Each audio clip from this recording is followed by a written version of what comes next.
Captn Mwiza Ariane wo mu ngabo z'u Rwanda RDF ufite inshingano zitandukanye zirimo no gutwara indege, avuga ko ishyaka yakuranye ryo gukunda igisirikare cy'u Rwanda ryatumye akabya inzozi ze, akaba atewe ishema no kurinda ubusugire n'umutekano w'igihugu cye. Ni inkuru yateguwe na Witonze Providence Shadia afatanije na Kakwerere James. Ni mu masaha ya mu gitondo, Captn Mwiza Ariane ari gusuzuma indege mbere yo guhaguruka ku kibuga mpuzamahanga cya Kigali Kanombe yerekeza inasho mu kazi. Alpha Foxtrot 1510 position hangar number 2 requesting toll to start line. Mwiza Ariane ngo abwirwa inshingano z'urugendo rwe nibura mbere y'amasaha 12 mbere yuko agenda, bityo akitegura agategura n'itsinda bari bukorane. Morning sir. Tugiye kuva hano tugiye nasho. Indege iri tayari? Namwe muri tayari? Uyu munyarwandakazi avuga ko ishyaka abafite mu kuzuza inshingano ze rikomoka ku kuba yarabyirutse yumva inkuru yo kubohora u Rwanda, yifuza nawe kuzatanga umusanzu we mu ngabo z'u Rwanda.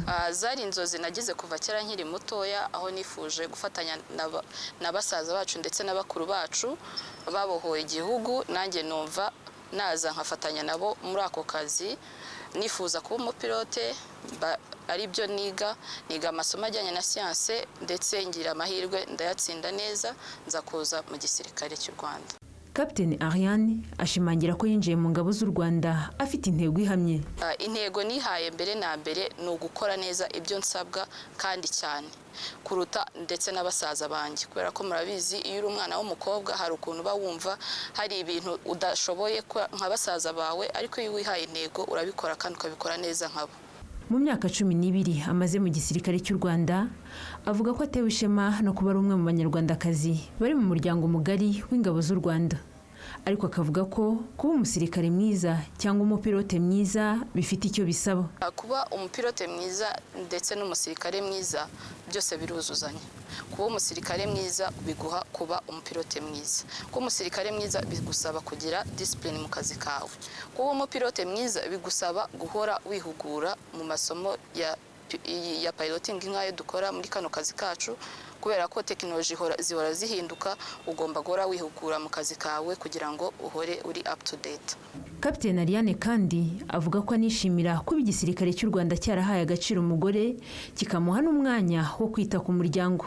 Icyambere ni ukumenya gukoresha igihe cyawe neza, ukamenya ko nimba ari amasaha y'akazi ukayakora neza, ndetse wagera no mu rugo iby'inshingano zo mu rugo ukazuzuza neza. Ubu ngo atewe ishema no kwitwa umusirikare w'u Rwanda, ariko anagira inama abana b'abakobwa bafite inzozi zo kuba abasirikare zo kumva ko iyo ukunda igihugu uba ugomba kugikorera.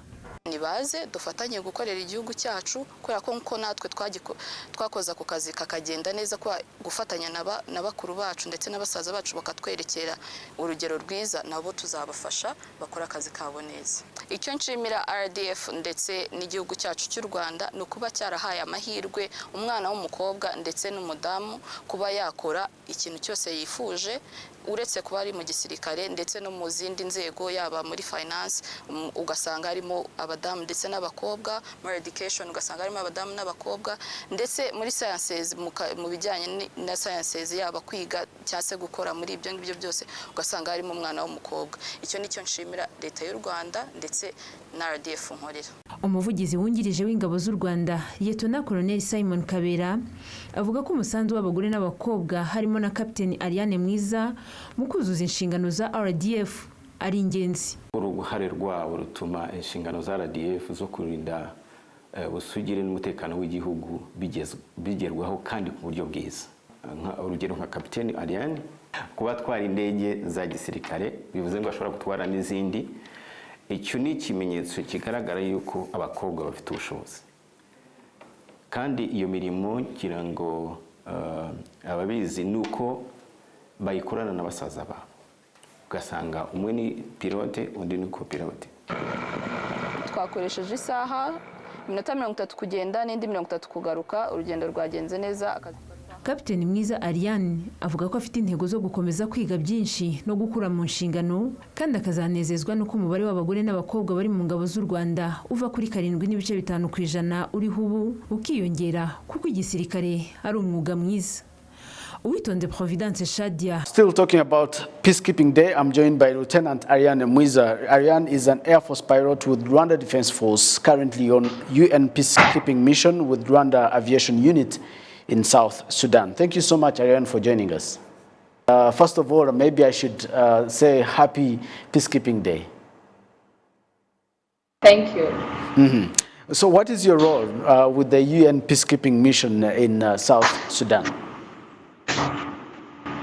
My role in peacekeeping missions as a pilot, I fly helicopters, and my mission is to fly passengers, cargo, VIPs, and do some medevacs and casvacs. Those are what I mainly do in peacekeeping mission. So what do you like about your daily work in peacekeeping mission?